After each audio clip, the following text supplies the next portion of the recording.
안녕하세요. 반갑습니다, 여러분. 닥터 부메랑입니다. 잘 지내셨나요? 오늘은 공황장애에 대해서 좀 얘기를 해볼까 합니다.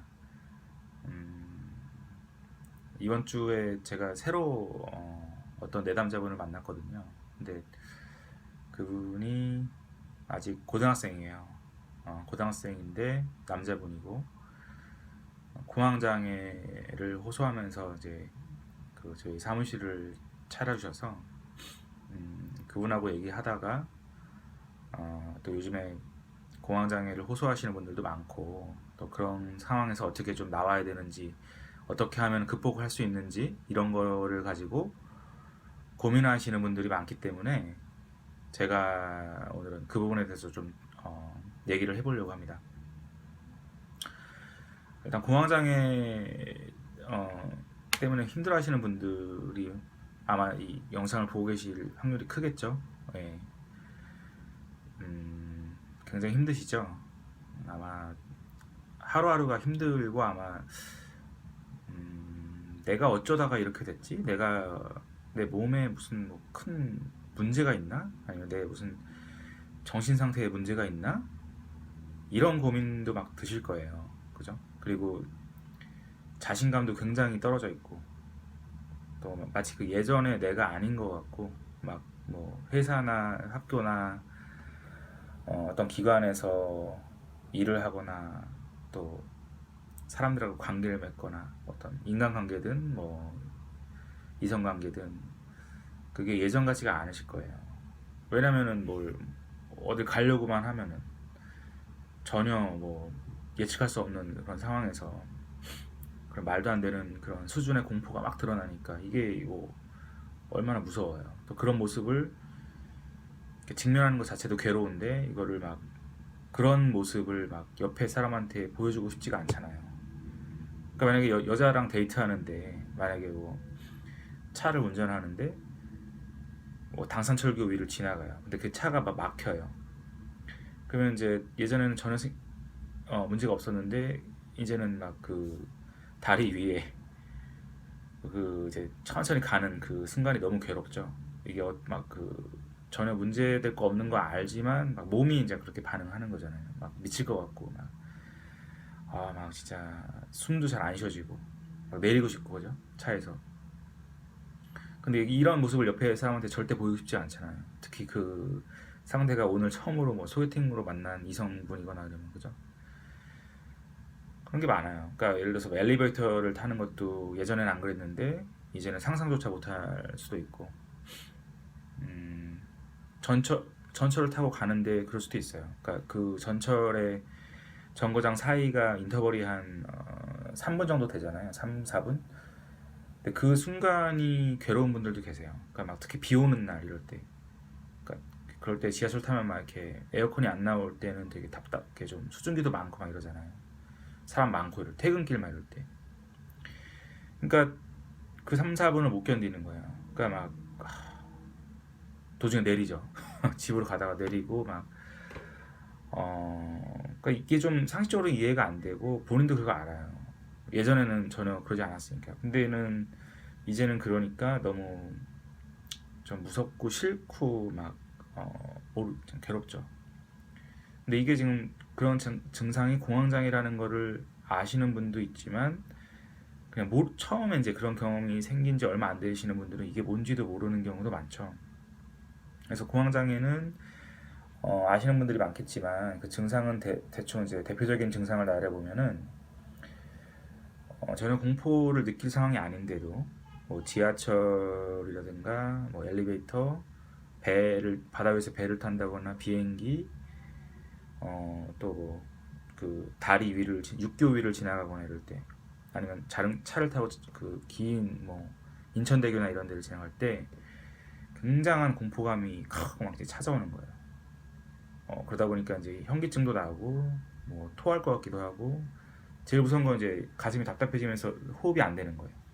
그러니까 마치 그 폐 안에 뭔가가 꽉 찬 그런 느낌이 들면서 이게 호흡을 하면 이렇게 들이마시고 내쉬는 상황이 돼야 되잖아요. 근데 이게 너무 긴장이 심하니까 이게 폐가 아무리 노력을 해도 한 뭐 3분의 1, 2분의 1, 그 정도밖에 안 차는 순간이 되는 거예요.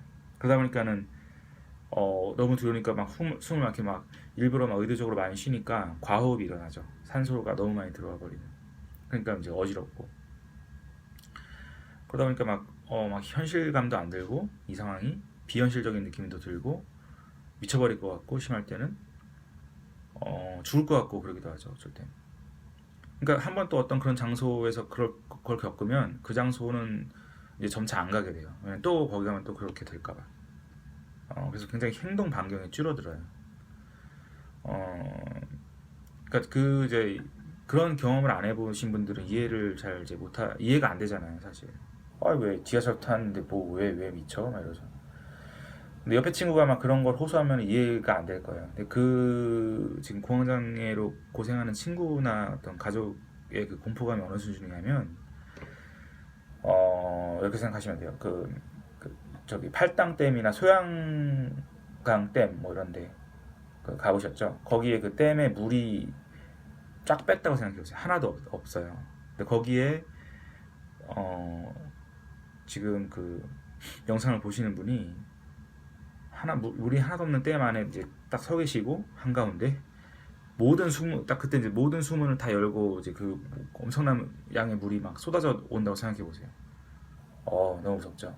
딱 약간 그런 느낌이에요. 그 수준이 공포의 수준이. 그러니까 이제 그러면 좀 이해가 되시죠. 근데 그런 공포가 전혀 그럴 상황이 아닌데 와서 짧게는 한 3분에서 5분, 길게는 10분 남짓 그 사람을 그렇게 몰아세우고 가요.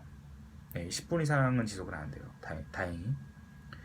근데 한번 생각해 보세요. 그런 상황이 하루에 뭐 버스, 뭐 전철, 뭐 회사에서 뭐 회의 시간에 뭐 발표할 때 뭐 아무튼 막 이런 식으로 막 지뢰밭같이 예상 못한 데서 막 하루에 뭐 세네 번씩 찾아온다고 생각해 보세요. 이게 하루만 그래도 힘들 텐데 이게 막 일주일, 한 달, 뭐 3개월, 6개월 그 이상 그런 생활을 하면 사람이 정말 피폐해지죠. 그러면 아마 지금 이 영상을 보시는 분들은 그럼 어떻게 해야 치료가 될지가 아마 제일 궁금하실 거예요. 근데 이제 좋은 소식은 공황장애는 다른 정신질환, 예를 들어서 불안장애나 우울증 또는 강박장애 이런 질환에 비해서는 상대적으로 좀 치료가 편한 질환으로 보고 있어요. 어떤 그런 그 루트 같은 게 있어요. 그러니까 처음에는 그렇게 된 이유가 아마 정확히 원인이 밝혀진 건 없지만 크게 이제 전문가들은 세 가지 원인으로 보거든요. 그러니까 이제 유전적인 기질, 그리고 신경학적인 원인, 뇌의 어떤 그런 원인, 그리고 어떤 그 성격적인 어떤 생활 환경에서 오는 그런 스트레스에 의한 거. 그 외에도 뭐 많겠지만 대표적으로 가장 큰 요소 세 가지를 꼽아요. 그런데 마치 그런 거예요. 우리가 이제 예전에 그 초등학교 다닐 때 그 저기 오재미 하잖아요. 오재미. 그 오재미가 처음에 꽉 닫혀 있는데 그 조그만 그 오재미를 막 던지면은 그 충격이 누적돼서 어떤 순간 뻥 터져 버리죠. 그래서 약간 그런 거랑 비슷한 거로 보시면 돼요. 그러니까 우리의 어떤 그 신경 그 체제가 스트레스가 누적되고 그러다 그냥 어떤 순간 이렇게 좀 무너져 내리는 상황. 그래서 이제 신경이 약간 계속 항진된 상태로 유지가 되는 상황이 돼버린 거. 그러니까 너무 이제 신경이 극도로 항진된 상태가 돼버리니까 굉장히 예민해진 거죠. 그러니까 예를 들면은 여기 그 건물 그 천장에 사무실에 이제 화재 경보기가 있잖아요. 그래서 불이 나면은 이렇게 온도를 감지해서 그 물이 나오죠. 스프링클러가. 그게 정상인데 이제 너무 예민해지면은 불이 아니고 그냥 뭐 제가 앉아있는 이 자리에서 조그만 그 성냥을 켜기만 해도 그 열과 스모크를 감지해서 그냥 이렇게 스프링클러가 작동해 버리는 거랑 비슷한 거예요, 몸이. 그러니까 그냥 뭐 한강 그 위에 당산철교 같은데 그냥 지하철을 타고 가다가도 그 물을 봐도 막 무서운 거예요. 몸이 그냥 그러니까 사고하기 전에 몸이 그냥 그렇게 반응해 버리는 거예요. 그런 건데 일단 좀 동황장애의 그런 경험이 좀 시작되셨다면은 빨리 좀 자기가 의지나 어떤 그런 적극적인 마음을 갖는 게 중요해요. 좀 무섭겠지만 그러니까 제일 일단 중요한 거는 필요하시면 약을 드셔도 좋아요. 그러니까 필요하시면은 너무 이제 그런 상황이 막 너무 이제 자주 있고 그 증세가 너무 심하다면 신경정신과에 내방하셔서 약을 처방받아서 드시는 것도 도움이 됩니다. 근데 이제 그 약에만 너무 의존하지 마시고 약을 이제 복용하시면서 점점 하셔야 될 게 있어요. 그러니까 되게 많아요. 할 수 있는 게. 가장 쉬운 거는 이제 복식호흡 하시는 겁니다. 심호흡 하시는 거. 그러니까 깊이 들이마시고 잠깐 1, 2초 정도 멈추셨다가 깊이 들이마실 때 걸린 시간보다 한 2배 정도의 시간을 이제 소요하면서 내쉬는 겁니다. 깊이. 그런 어떤 심호흡을 많이 할수록 도움이 됩니다. 그러니까 그냥 앉아서 하는 게 좀 별로 재미없으면 심호흡이 될 만한 그런 활동을 많이 하시면 돼요. 예를 들어서 그냥 산책을 하시는 거, 약간 경사진 곳을 산책하신다든가, 운동을 좋아하신다면 수영이나 등산이 좋죠. 굉장히 이제 호흡이 깊어지니까요. 그리고 요가나 명상도 굉장히 도움이 됩니다. 예, 그렇게 해서 지친 어떤 이 항진된 몸을 좀 이제 점점 그 재정리하는 거예요. 에너지를 모으고 이제 좀 헝클어진 그런 신경 체제도 좀 이제 얼거나이즈 하시고, 그 다음에 하셔야 되는 게 이제 몸을 계속 관리하세요. 지금 몸이 굉장히 지쳐 있고 그런 상태이기 때문에 많아요. 이제 점진적 근육 이완요법이라는 것도 있고 인터넷에 아마 찾아보시면 그게 있을 거예요. 그리고 이제 마사지 같은 것도 필요하시면 받아도 좋아요. 뭐 마사지, 그리고 제가 방금 전에 말씀드린 요가나 명상 이런 걸 하시면서 몸을 좀 케어를 하세요. 몸이 굉장히 지금 지쳐 있고 항진된 상태이기 때문에. 그리고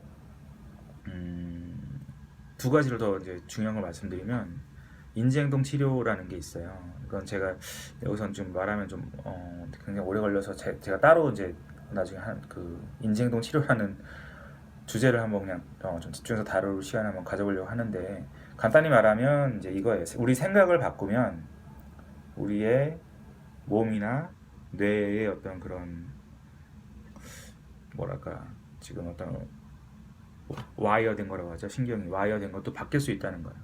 그러니까 예를 들어서 이런 거 많죠. 예를 들어서 여러분이 상상해 보세요. 어떤 카페에 들어갔어요. 그래서 커피를 주문해서 받아서 어떤 자리에 앉았는데 그 옆에 앉아 계시던 분이 내가 앉자마자 짐을 싸서 나가요. 아니면은 짐을 싸서 그 옆에 있는 자리로 가요. 내가 앉자마자. 그럼 어떤 생각이 드시나요? 여러 가지 상상이 나죠. 예를 들어서 내가 뭐 싫은가? 아니면 내가 몸에서 무슨 냄새가 나나? 아니면 내가 좀 인상이 좀 안 좋아 보이나? 그러니까 이제 이런 생각들, 그러니까 이제 자동적으로 떠오르는 사고라고 해서 이제 오토매틱 띵킹이라고 하는데, 그런 거를 좀 바꿔주는 거예요. 그러니까 우리가 좀 왜곡된 사고, 어떤 그런 자동화 사고가 많아요. 이렇게 누구나. 그러니까 그런 부분에서 자기 어떤 그런 것들을 교정하면서 공포감에 있어서도 좀 조절을 해나가는 방식입니다. 그건 제가 나중에 자세히 한번 다시 시간을 내서 설명드릴게요. 그리고 마지막으로 지금 공황장애로 이제 힘들어하시는 분들한테 제일 효과적이고 제일 제가 이제 추천하고 싶은 거는 점진적 노출 과정입니다. 그러니까 이거를 결국 하셔야 그래서 이제 탈출하실 수가 있어요. 그러니까 지금 이제 어느 정도 이제 시간도 지나고 몸도 좀 추스리고 약도 어느 정도 드셔서 이제 좀 어느 정도 좀 안정을 되찾았다면, 약간이라도 이제는 이제 거기서 멈추면 안 되고 앞으로 나가셔야 돼요. 네. 그래서 이제 그동안 이제 두려워하던 거를 도전하셔야 돼요. 그러니까 마치 이제 족관화 반응이라고 하죠. 예를 들어서 이제 어떤 고릴라가 케이지 안에 가둬놓으면 거기서 이제 뭐 예를 들어서 이제 점프를 하면 이제 머리가 그 케이지 안에 부딪히잖아요. 그래서 아프겠죠. 그래서 점프를 어느 순간부터는 하기가 어려워질 거예요. 그러다 뭐 아예 안 하기도 하고, 족관화 이제 이제 어떤 공포의 그런 반응인데 지금 아마 약간 비슷한 게 있어요. 그러니까 지금 뭐 전철 타도 두렵고 뭐 엘리베이터 타도 두렵고 아니면은 무슨 뭐 비행기 같은 거는 상상도 못 하겠고 뭐 자꾸 이렇게 행동 반경이 줄었잖아요. 예전에 잘 하던 것들인데도 이제는 그걸 거꾸로 확대를 해 나가셔야 돼요. 그래서 이제 아 나는 더 이상 케이지에 갇혀 있는 상태가 아니라는 걸 확인하면서 일보씩 앞으로 전진해 나가셔야 돼요. 그러니까 이제 리스트를 써보세요. 예전에 이제 아무렇지도 않게 했던 건데 지금은 너무나 이제 그런 미리 이제 그 상황이 두려워서 예기 불안이라고 하죠. 그 상상만 해도 두려운 거, 그 공포감 자체를 두려워하는 거. 그런 순간들이나 상황, 내가 지금 기피하고 있는 거, 그런 거를 한번 작성해 보세요. 많을수록 좋아요. 뭐 10개에서 뭐 20개 더 많아도 좋아요. 그 다음에 그거를 이렇게 제일 쉬운 거부터 제일 어려운 순서로 한번 이렇게 종이에 써보세요. 1번이 제일 쉬운 거고, 그러니까 이건 내가 조금만 용기를 내면은 할 수 있을 것 같다. 아, 뭐 정하다가 두려우면은 뭐 내리지. 예를 들어서 뭐 버스, 그래 약간 좀 무섭지만 도중에 뭐 정 견디기 힘들면 그냥 정거장에서 그 다음 정거장에 내리지. 뭐 이런 마음으로 시도할 수 있는 것들. 그래서 제일 쉬운 거부터 제일 어려운 걸로 이렇게 해보세요. 그래서 이제 하나씩 하나씩 하시는 겁니다. 혼자 하는 게 너무 두려우면 친한 친구분하고 같이 좀 하셔도 좋아요. 그러니까 예를 들어서 버스 타는 게 두렵다면 처음에 시도가 어렵다면 이제 친한 친구한테 좀 얘기를 해서 같이 좀 해보시고 뭐 이런 식으로 그렇게 하면 이제 성취감이 생겨요. 그래서 자신감도 생기고 이제 예전에 그게 아니구나. 이제 더 이상 뭐 내 몸도 마음도 많이 이제 좀 힘을 되찾았구나 이런 마음이 들죠. 그래서 이제 1번, 2번 해서 이제 점점 어려운 걸로 가시는 거예요. 근데 아마 거의 대부분의 분들이 맨 마지막 그 제일 어려운 걸 아마 비행기 타시는 걸 거예요. 네, 왜냐면 비행기는 정말 그 날아가다가 그러면 뭐 내릴 데도 없잖아요. 뭐 어떻게 뭐. 네. 근데 이제 대부분은 다 성공을 하세요. 그때 타는 게 어렵고도 이제 이륙하기 직전이 너무 두려워서 그런데 비행기 막상 이륙하면은 오히려 1, 2분이 지나면 그 이후로부터는 이제 자신감도 생기고 성취감도 생기고 막 그 정말 희열을 느낍니다. 이제 끝난 거예요. 공화장이. 그리고 하나 정말 주지하셔야 되는 건 정말 그 공포감 들 때 너무 괴롭잖아요. 막 미칠 것 같고 막 어떻게 될 것 같고 막. 근데 이제 지금까지 공황장애 때문에 미친 사람은 없어요. 그리고 공황장애 때문에 죽은 사람은 정말 없고요. 그것만 확실히 아셔도 공포감을 맞설 때 조금 도움이 될 겁니다. 그래서 이런 점진적 노출을 하면서 점점 그 격파하면서 조금씩 나가는 거예요. 그래서 예전의 내 모습을 찾아가시는 거죠. 그런 과정에서 뭐 좀 가급적 카페인 같은 거, 커피나 뭐 그런 것도 좀 조금은 좀 절제하시고 그렇게 가시면 술도 좀 금주하시고요. 그러면은 굉장히 좀 더 효과적으로 빨리 예전의 모습을 되찾으실 수 있을 겁니다. 네. 공황장애 그 본인을 괴롭히는 공포감이 종이 호랑입니다. 종이 호랑이. 그냥 정말 그 종이 호랑이 같이 실체 없는 공포감이 여러분을 계속 괴롭히는 건데요. 그런 종이 호랑이를 정말 용감하게 또 잘 물리치시고 이 경험을 통해서 앞으로의 미래의 삶을 더욱더 더 보람차고 의미 있게 다질 수 있는 그런 기회로 삼기를 진심으로 바라겠습니다. 늘 건강하시고요. 저에게 어떤 질문이 있으시면 댓글이나 제 이메일로 보내주시면 제가 시간 날 때 성실히 답변해 드리겠습니다. 늘 건강하십시오. 감사합니다.